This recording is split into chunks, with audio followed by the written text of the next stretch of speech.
Do you like horses? Well, you certainly don't like them as much as this woman does.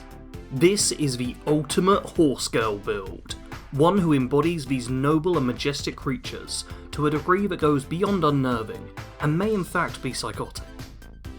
The special stats I ended up with for this build were 11 points of strength, 1 perception, 10 endurance, 1 charisma, 10 intelligence, 6 agility, and just a single point of luck. I'm used to getting comments from people confused when I'm 1 point over the starting requirements, because I always include the special book in Sanctuary, but this time I'm a dozen points over, so suck it those people. Of course you will still want to get the special book to help with reaching this loadout, and bobbleheads go a long way here too. I only picked up a trio of bobbleheads, strength, intelligence and repair, so the way I had to do most of the special increases was by spending perk points. You can start this build with significantly reduced strength and endurance, and even lower agility a little too if you like, and then spend a bunch of perk points raising these up higher. I wouldn't recommend starting with a lower intelligence stat, as this will slow down the rate at which you gain levels, but you can start with it at 9 and pick up the intelligence bobblehead quite early on, to reach 10 and start earning XP real fast. The reason this build can afford to spend so many points leveling up special stats is because there's a rather limited perk list. By the time I reached level 50, I'd maxed out every single perk I wanted to, got the special fully raised, and still had a few perk points spare which I left unused. All that is to say that you don't need to stress out too much about all this, there's plenty of wiggle room to play around with. The major perks for this build are Special Training, Armourer, Science, Iron Fist, Pain Train, and Moving Target. I already mentioned it in the last section, but I just wanted to reiterate here that you will need to invest a fair bit into your special stats in order to reach the desired special layout. First of the proper perks is Armourer. This is a crafting perk, which will help upgrade our power armour in order to ensure it provides the highest resistances. Armourer on its own won't be enough though, as we'll also need to max out the Science perk in order to unlock the best upgrades. With these two perks in tandem, we not only get the highest resistances and become incredibly tanky, but also unlock various added effects to make the playstyle work that much better. Iron Fist is sort of our primary damage perk. This is a bit of a weird one with this build, as we certainly are an unarmed character, but I didn't do half as much punching as that sort of build usually would. Still, with this perk maxed out, you double the unarmed damage you deal, and even gain a chance to disarm when you hit an enemy, which is an incredibly powerful effect. The perk that made me less focus on punching was Pain Train. With this you gain a damage, stagger, and send flying ability whenever you sprint into an enemy while in power armor. This might just be the funnest perk in all of Fallout 4. What could possibly be funner than sending a super mutant flying by charging them? Not only is it actually quite a powerful perk, but it also plays into the theme of the build, as it allows you to do a cavalry charge as your main form of attack. And in order to make that charge more reliable, I also elected to designate Moving Target as a major perk. The first two ranks of this aren't too big a deal, as all they do is increase your already very high resistances while sprinting. What we care about is the third rank, which halves the action point cost of sprinting, meaning you can do your charges twice as often, or for twice as long. The minor perks for this build are Action Girl, Nuclear Physicist, Blacksmith, Scrapper, and Solar Powered. Action Girl boosts action point refresh rate. You need action points to sprint, and this character likes to sprint a lot, so the faster you can get AP back, the better the build works. Sprinting will not only cost you action points, but doing so while in power armor will also consume charge from your fusion core. To help mitigate this, I invested into Nuclear Physicist, which reduces the rate at which fusion cores get used up. Always a solid perk for power armor characters, but for this build in particular, it's even more useful. The Blacksmith perk is the final of our crafting perks, and with it we can upgrade the arms of our suit in order to deal additional unarmed damage. With all the crafting you'll be doing, you'll be needing a lot of junk. The Scrapper perk is all about getting more junk, making it so scrapping down weapons and armour yields significantly more than normal. Plus, you'll also have an easier time locating any rare pieces you're after. Final of the minor perks is Solar Powered, boosting strength and endurance, and providing both health and radiation regeneration. This all makes the perk sound absolutely incredible, but there are a couple of major downsides to keep in mind. First is that the effect only works during daytime hours, and the second is that it only works while in sunlight. This means the perk isn't doing anything for more than half the time you're playing. Still, if you're outside and it's sunny, then you'll be getting some pretty great bonuses. The only role-playing perk I picked up was Nerd Rage.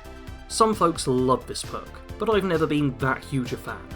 Much like with the previous perk, this one also has some great benefits, but a major downside. Nerd Rage can make it so you deal significantly more damage and take less damage, but only when your health is low. For me, I like to use this perk as a safety net, making it so that you have a better chance of winning a fight once things start getting dangerous and the situation looks most dire. The equipment for this build is a full set of horse power armor. This unique set of power armor can be found in the Wilson and Automatoy's corporate headquarters, and is added in by the Horsepower Armor creation. This is an insanely overpowered power armor suit, offering protection which exceeds T60, while being relatively cheap to repair, and it even comes with a boost to movement speed and jump height. The last two effects here really fit in with the whole leaping around the battlefield playstyle, as your charges will be all the more devastating. When it comes to modding this suit, there's a lot of great choices to make things even better. First up, you'll obviously want everything pushed up to Mark 6, but I also threw on Prism shielding with every piece, to get even more energy resistance. On the torso, I went with Kinetic Dynamo, which makes it so you recharge action points whenever you take damage. This means that while enemies are shooting at you, they're actually making it so that you can charge at them for longer. For both arms, I elected to go with Hydraulic Bracers. These are nice and simple, adding base damage to all of our unarmed attacks. The legs are a little more complicated, as on one I went with Optimized Servos, which reduces action point cost for sprinting, but on the other I went with Overdrive Servos, increasing the action point cost for sprinting but making you sprint faster. In theory, these should balance each other out, making you sprint faster but without costing more AP.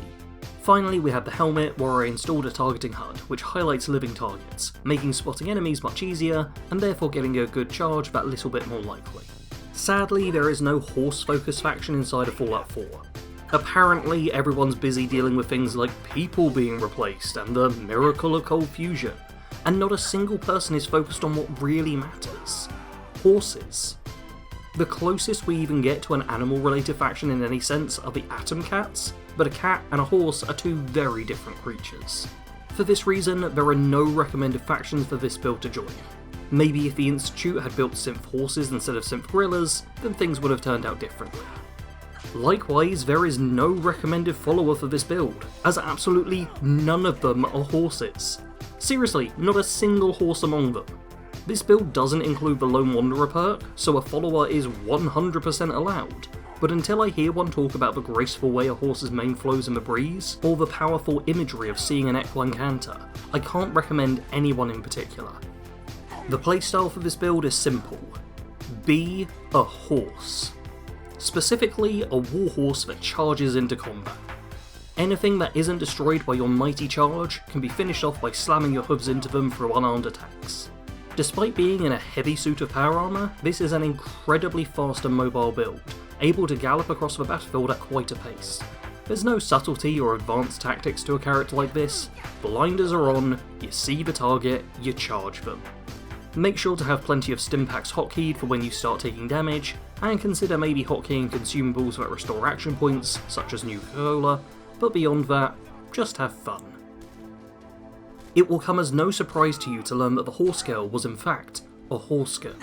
She was one of those children who become utterly obsessed with horses at a young age, having a bedroom filled with giddy-up buttercups, scenes of horses on open plains as wallpaper, and a bookshelf filled with novels where a horse always managed to be the main character.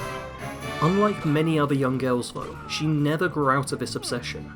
Throughout her teen years and even into adulthood, she still burned with the same passion towards these noble creatures. Her happiest moments were when she was left alone at her desk, adorned as it was with equine paraphernalia, and could just drift off into a daydream about beautiful women riding mighty steeds. But a daydream was all that it ever was. The pressures of modern society meant that she lived in and around cities, far away from the open plains where horses ran free. She had to get a job, raise a family, and attempt to live a normal life. While living this way dimmed the flame inside her, it was never able to fully extinguish it.